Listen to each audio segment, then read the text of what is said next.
Dans les prochaines quelques capsules, je veux aborder l'étude de séries de Taylor. Donc, des séries de Taylor, ce sont des exemples particuliers de séries de fonctions, mais des exemples très utiles qu'on utilise pour approximer des fonctions. Et puis, donc, étant donné que ce sont des séries de fonctions, d'abord et avant tout, on va étudier les notions concernant convergence ponctuelle et convergence uniforme de ces séries-là. Dans cette première capsule, on va étudier ce qu'on appelle des séries entières. Bon, des séries de Taylor sont un exemple particulier de séries entières. Donc, on va passer quelques minutes à poser des définitions puis à regarder quelques propriétés essentielles dont possèdent les séries entières. Donc, la première chose qu'on va voir, c'est une définition. On prend un nombre C, réel fixé, et puis, donc ça, on va appeler ça le centre. Et puis, ici, une suite de nombres réels, donc pour manière de nomenclature, si on veut, on commence toujours la suite à n égale à 0. Donc ça, on va appeler ça les coefficients de la série. Donc, par une série entière centrée sur C, je veux dire cette série de fonctions ici.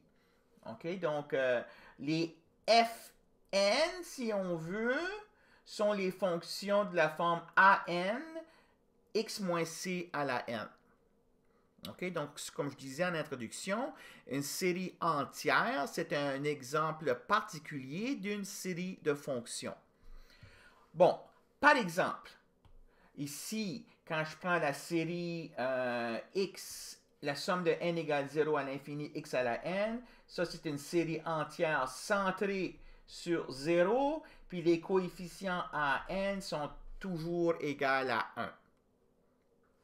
Ici, le centre c'est 1, et puis les coefficients à n sont de la forme 1 sur n factoriel. Et enfin, ici, le centre, c'est 0, et puis les AN sont n factoriel. Alors, ce sont tous des exemples de séries entières. OK? Donc, étant donné que ce sont des exemples particuliers de séries de fonctions, on va surtout s'intéresser à des questions reliées à la convergence de ces séries-là. Et par convergence, je veux dire convergence ponctuelle, convergence uniforme. Alors, clairement, ça va être des questions qui vont dépendre du choix des AN et puis du choix de C. Donc, il faudra qu'on connaisse ça au départ avant de pouvoir répondre des questions reliées à ces types de convergence-là. Donc, le premier théorème qu'on va démontrer, c'est le suivant. Supposons que j'ai cette série entière ici, puis regardons juste les coefficients AN ici. Posant L égale limite quand n tend vers l'infini de valeur absolue de AN plus 1 sur AN. Posant R égale à 1 sur L, donc ça suppose que cette limite ici existe. Okay? Donc on doit d'abord supposer que cette limite ici existe. On va poser R égale 1 sur L avec, si on veut, la remarque que si jamais L était infini, on va poser R égale à 0. Puis si jamais L était 0, on va poser R égale infini. OK? Alors, la conclusion du théorème, c'est que cette série ici converge absolument. Donc, allez voir la définition 7.24 qu'on avait montrée il y a quelques capsules passées. Mais surtout ponctuellement. Donc, la série converge ponctuellement sur l'intervalle C moins R, C plus R ouvert. OK? Diverge à l'extérieur de cet intervalle-là, c'est-à-dire si jamais X est plus grand que C plus R ou plus petit que C moins R. Et puis, lorsque x égale à c plus r ou à c moins r, la série peut converger ou non, c'est selon le cas. Donc, il faut vérifier si on veut là, à ces extrémités-là. OK? Donc, voilà le premier théorème important concernant le comportement de séries entières. Alors, comment on va démontrer ça? Donc, essentiellement, ce qu'on va faire, c'est qu'on va supposer que cette limite ici existe. On va prendre une valeur de x égale à x0 fixée, tel que ça, c'est vrai. Puis, on va utiliser le critère de D'Alembert pour les séries réelles. Alors, spécifiquement, je vais dire la chose suivante. Donc, posons x0 appartenant à R fixé tel que la distance entre x0 et c est plus petit que R. Puis je vous rappelle que R, c'est ce qu'on avait défini comme étant 1 sur L. Okay? Donc, on traite le cas R égale à L égale à l'infini différemment. Donc, on va supposer que L n'est pas égal à l'infini ici. Si L égale à l'infini, je vous laisse le soin de vérifier les détails, que la série converge seulement quand X égale à C. Mais autrement, si L n'est pas égal à l'infini, alors je vais prendre un x0 fixé, okay, dans l'intervalle ouvert C moins R, C plus R. Et puis je vais mettre ce x0-là, je vais le substituer dans cette série ici. Je vais obtenir ainsi une série numérique, une série réelle. OK? Donc, et considérons la série réelle.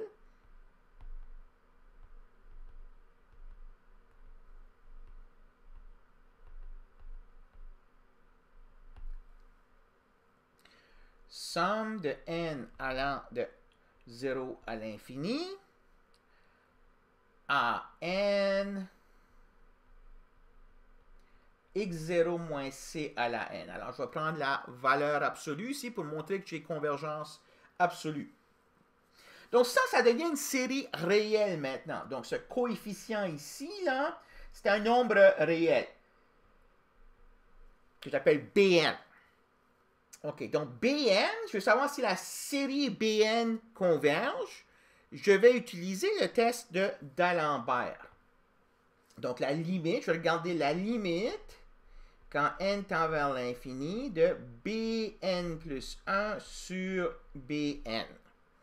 Ben, ça, c'est limite quand n tend vers l'infini de An plus 1 x0 moins c à la n plus 1 sur An x0 moins c à la n.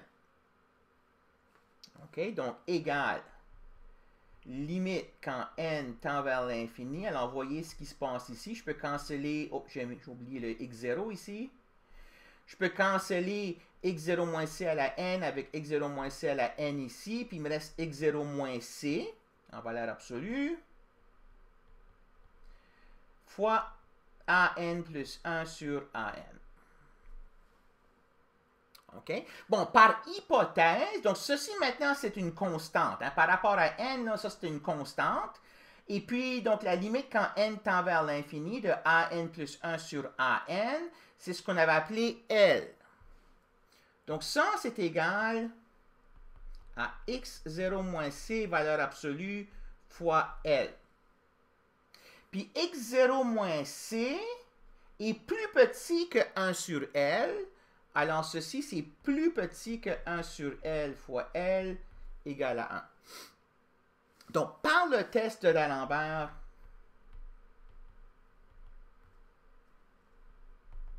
le critère de D'Alembert, la série somme de n allant de 0 à l'infini en n, x0 moins c à la n converge. Converge absolument et converge tout court. Okay? Donc, essentiellement, ce que j'ai montré, c'est qu'à chaque fois que je prends un x dans cet intervalle ici, la série converge.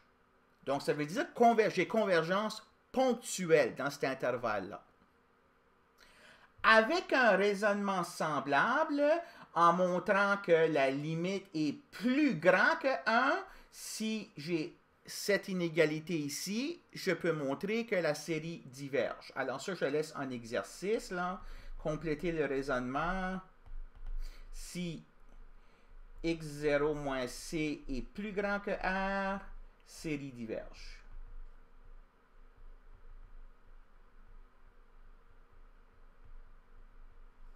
Ça, encore une fois, ça va être le test de D'Alembert, mais l'autre version qui dit que quand la limite est plus grande que 1 ici, la série diverge. OK? Donc, on a alors convergence ponctuelle dans un intervalle centré sur C, d'un certain rayon R. OK? Donc, le nombre R, c'est ce qu'on appelle le rayon de convergence de la série entière. Puis l'intervalle qu'on a ici, dans le cas où R est plus grand que 0, on appelle ça l'intervalle de convergence. OK? Donc, l'intervalle de convergence, c'est C moins R, C plus R. Si R est infini, donc c'est la droite réelle au complet. Je vais faire attention, dans certains manuels, donc le théorème ne dit pas qu'est-ce qui se passe quand x0 égale à c plus r, ni quand x0 égale à c moins r. Il faut y aller au cas par cas, il faut littéralement substituer cette valeur-là dans la série entière, puis analyser la série réelle qui en résulte. Donc, il y a certains auteurs qui vont indiquer l'intervalle de convergence avec des crochets, soit d'un bord ou de l'autre, si jamais la série converge à un ou l'autre des bouts. Moi, je vais garder l'intervalle de convergence comme étant l'intervalle ouvert C moins R, C plus R. Okay? Donc, en sachant que ça pourrait arriver que la série converge également à C plus R ou à C moins R. OK? Donc, retournons aux exemples qu'on a vus tout à l'heure. Ici, le AN égale à 1 pour tout n. Donc, quand je regarde limite quand n tend vers l'infini de an plus 1 sur an, j'obtiens 1. Donc, ça, c'est mon rayon de convergence. Donc, la série converge ponctuellement sur l'intervalle ouvert moins 1, 1. Sur ça, c'est l'intervalle de convergence de cette série-là. Okay? Puis, en fait, on sait ça déjà parce que ça, c'est une série géométrique, hein? Puis X, c'est la raison de la série. Donc, on avait déjà fait une étude complète des séries géométriques, puis on avait vu que cette série-là convergeait si et seulement si x en valeur absolue est strictement plus petit que 1. C'est-à-dire que x est entre moins 1 et 1, là, exclut moins 1, exclut 1. OK? Donc, la série entière converge ponctuellement sur cet intervalle-là. Dans le cas que j'ai ici, donc le AN égale à 1 sur n factoriel. Donc, quand je regarde la limite, quand n tend vers l'infini de an plus 1 sur an, c'est la limite quand n tend vers l'infini de 1 sur n plus 1 factoriel sur 1 sur n factoriel que je réarrange comme ceci. Alors, n factoriel sur n plus 1 factoriel. J'enlève la valeur absolue parce que les termes à l'intérieur sont positifs.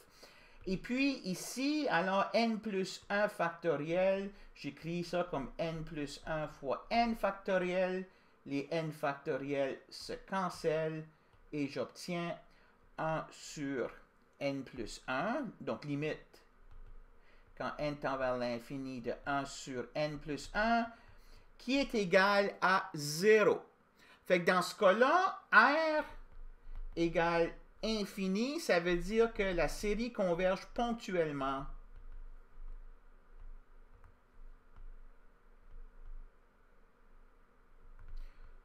sur R au complet. Okay? J'aurais dû mentionner ici, là, la série converge ponctuellement. Je sais même c'est vers quoi que ça converge. Ça converge vers, dans ce cas ici, 1 sur 1 moins x. C'est une série géométrique de rayon de raison x avec premier terme 1. Hein, x à la 0, c'est 1. Donc, premier terme divisé par 1 moins la raison. Ici, bon, ben, plus tard, on va voir que ça, c'est l'exponentielle de x moins 1. On n'a pas encore vu ça. Le dernier cas ici, c'est on a a n égale n factoriel. Alors, quand je fais la limite, quand n tend vers l'infini de a n plus 1 sur a n, ça me donne la limite quand n tend vers l'infini de n plus 1 factoriel sur n factoriel. Limite quand n tend vers l'infini de n plus 1 qui est égal à l'infini. Donc, la série ici converge seulement à x égale à 0. Hein, si je mets x égale à 0 ici, ben, tous les termes de la série sont 0. Mais pour toutes les autres valeurs de x non nulles, par ce test ici, j'ai une série qui diverge. Okay? Alors, des séries comme ceci là, ne sont pas particulièrement utiles. Fait qu'on n'aura pas l'occasion de les voir à nouveau. Il suffisait de vous montrer que cette possibilité-là existe, mais nous, on va surtout être intéressés à des cas comme la A et la B ici. Alors, je termine avec le dernier théorème. Donc, maintenant, on a convergence ponctuelle sur l'intervalle de convergence. Donc, le théorème ici nous dit qu'en fait, on peut avoir convergence uniforme, mais il faut faire attention un peu. Donc, j'ai une série entière, et supposant que son rayon de convergence est positif, donc on ne regarde pas ce cas ici, mais on regarde tous les autres cas où est-ce que le rayon de convergence est positif. Alors, à chaque fois que je prends un nombre m fixé dans l'intervalle 0R ouvert, la série entière converge absolument et uniformément sur l'intervalle x moins c plus petit ou égal à m. Donc, juste faire un petit schéma ici, savoir pour vous montrer qu'est-ce qui se passe. Voici la droite réelle. Supposons que c est ici, c plus r est là, et puis c moins r ici. Alors, je sais que la série converge ponctuellement sur cet intervalle ici. Ça, c'est ce qu'on vient de donner au théorème ici. On a convergence ponctuelle sur cet intervalle ici.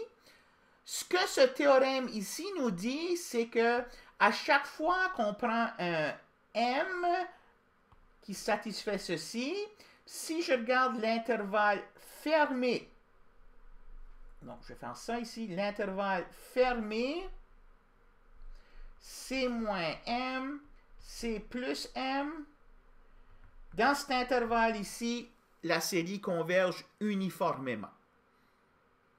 OK? Donc, je vais prendre m aussi proche que je veux de r, mais il ne peut pas être égal à r. OK? Donc, j'ai convergence uniforme sur tout intervalle fermé, centré sur c et contenu dans l'intervalle ouvert c moins r, c plus r. Alors, pour tout x appartenant à l'intervalle c moins m, c plus m, si je regarde la valeur absolue de a n x moins c à la n, c'est plus petit ou égal à a n m à la n. Okay? Donc, la valeur maximum que cette expression ici peut prendre sur cet intervalle ici, c'est lorsque x égale à c plus m. Maintenant, puisque la série n allant de 0 à l'infini a n x moins c à la n converge absolument et ponctuellement, converge absolument et ponctuellement sur C moins R majuscule, C plus R majuscule, la série réelle, somme de n allant de 0 à l'infini à n, m à la n, converge. Hein? Donc, si je prends x0 égale à c plus m, ben je sais que quand je mets ce x0 là dans cette série ici, la série converge, la série réelle converge. Hein? Parce que ce nombre-là, il est à l'intérieur de l'intervalle de convergence. Même chose pour ce nombre ici. Okay? Donc, je vais utiliser maintenant, je vais appeler ça ici, je vais appeler ça le Mn du critère de Weierstrass. Donc, par le critère de Weierstrass,